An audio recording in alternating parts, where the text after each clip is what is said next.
ඒක තෙරුවන් සරණයි සියලුම දෙනාට. අපි හන්තාර 4 කණු ශ්‍රී අග්‍රබෝධි විහාරස්ථානයේ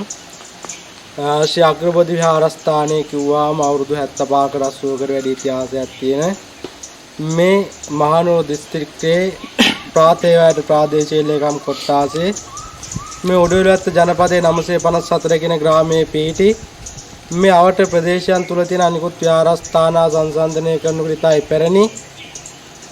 බොහෝ වටිනාකමකින් යුක්ත විහාරස්ථානයක්. ඉතින් මේ අවුරුදු 75ක 80ක ඉතිහාසය තුළ විහාරස්ථානයේ විවිධ අවස්ථාවන් වල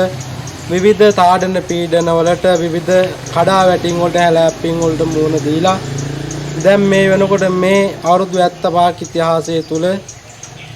මේ 2015 වර්ෂයේ සිට අපි අපේ විහාරස්ත සතර පෙරේම දායක කාර්කාදී පින්වතුන් එකතු පාදා කරගෙන අපේ දායක පින්වතුන්ලාගේ ශ්‍රමයෙන් සහ ඔවුන්ගේ ශ්‍රම දායකත්වයෙන් ධන පරිත්‍යාගයෙන් ඒ වගේම තමයි මේ අවට ප්‍රදේශ වාසී ලංකා වාසී දානපතියන්ගේ දායකත්වයෙන් යුක්තව මේ පිටුපසින් පෙනෙන අපේ විහාරස්ථානයේ අභිනව ගොඩනැගිල්ල බුද්ධ මන්දිරය සහ සංඝාවාසය සහිතම දෙමහල් ගොඩනැගිල්ලේ වැඩ කටයුතු 2015 වර්ෂයේදී ආරම්භ කරන්නට යෙදුණා. මේ විහාරස්ථානය ආරම්භ කර දා පටන් මේ දක්වා මේ විහාරස්ථානයේ තිබුණ බොහෝ අඩුපාඩු සහ ආර්ථික ප්‍රශ්න හේතුවෙන් මෙම විහාරස්ථානයට පැමිණෙන බොහෝ භික්ෂුන් වහන්සේලා පැමිණ කෙටි කාලයක් තුළ නැවතත් මේ විහාරස්ථානයෙන් නික්මිලා වෙනත් විහාරස්ථාන කරා ගමන් කරන යුගයක් පෞගේ ගෙවුණු වසර කිහිපය තුළ ඈත ඉතිහාසයේ තිබුණා. ඉතින් මේ ආර්ථික ප්‍රශ්නත් ඒ වගේම තමයි තිබෙන විවිධාකාරයේ ගැටලුකාරී තත්ත්වයන් හේතුවෙන් කිසිදු භික්ෂුන් වහන්සේ නමක් මෙම ස්ථානයෙන් වරන්දන අවධියකයි 2011 පස්වැනි මාසේ 7 වෙනිදා මේ ගමේම උපත ලබා මම මේ ගමේ මේ ශ්‍රී අග්‍රබෝධි විහාරස්ථානයේම මහා ප්‍රෝජා භූමියට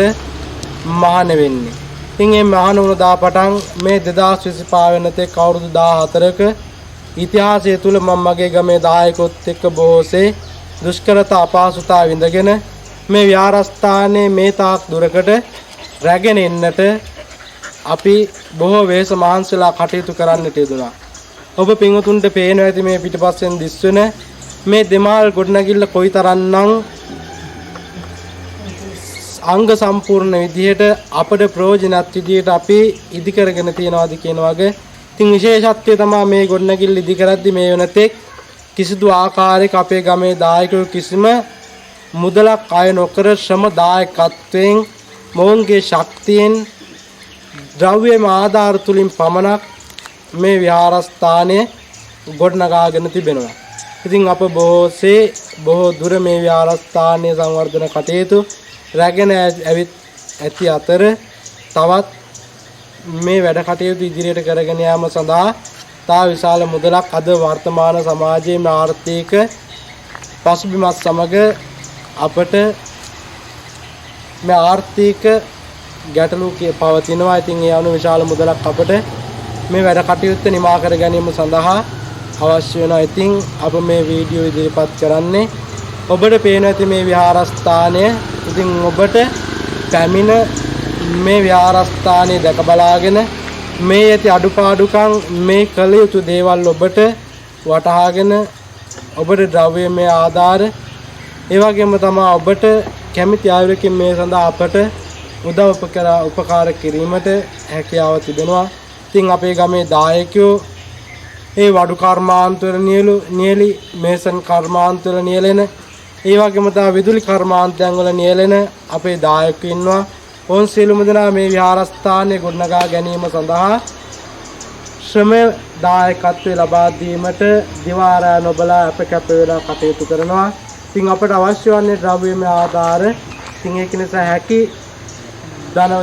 දානපති පින්වතෙක් ඉන්නවා නම් අපව සම්බන්ධ කරගෙන මේ විහාරස්ථානයට ඇවිල්ලා විහාරස්ථානයේ දැක බලාගෙනම අප සමග සාකච්ඡා කරමින් මේ ඇති අඩුපාඩුකම් මේ ඉදිරියට කළ යුතු තව සංවර්ධන කටයුතු නැත්නම් ඒ පිළිබඳව ඔබ මනමින් අවබෝධ කරගෙන මේ සඳහා ඔබට හැකි දායකත්වයක් දක්වන්නට හැකි වගත් එසේ ඔබට කරන්න හැකිනම් එය අප වෙනුවනොත් මේ සම්මා සම්බුද්ධ ශාසනය වෙනුවනොත් ඔබට අපට කළ හැකි ඒ උදාර තුරුතුංග මහා කුසල කර්මයක් තුනක් වගේ දීපත් කරමින් හැකි සෑම සියලු ගුණාටම අපට මේ විහාරස්ථානය ගොඩනගා ගන්නට මේ ඉදිකිරීම් කටයුතු සියල්ලක්ම නිමා කරගෙන අපට ඉක්මනින්ම මේ විහාරස්ථානයේ අඩුපාඩු සංවර්ධනය කරගෙන මේ විහාරස්ථාන අංග සම්පූර්ණ විහාරස්ථානයක් බවට පත් කර ගැනීම සඳහා පින්වත් දානපති ඔබ සෑම සියලුම දෙනාගේ ඒ නොමසුරු දායකත්වය ඒ අපට ශක්තිය ලබා දෙනු ඇතැයි විශ්වාස කරනවා. ඉතින් ඔබ සෑම සියලුම දෙනාට සෙන්කරගල විරාජමානව වැඩවසන්නා වූ දනදා සමුදු සරණයි, තෙරුවන් සරණයි.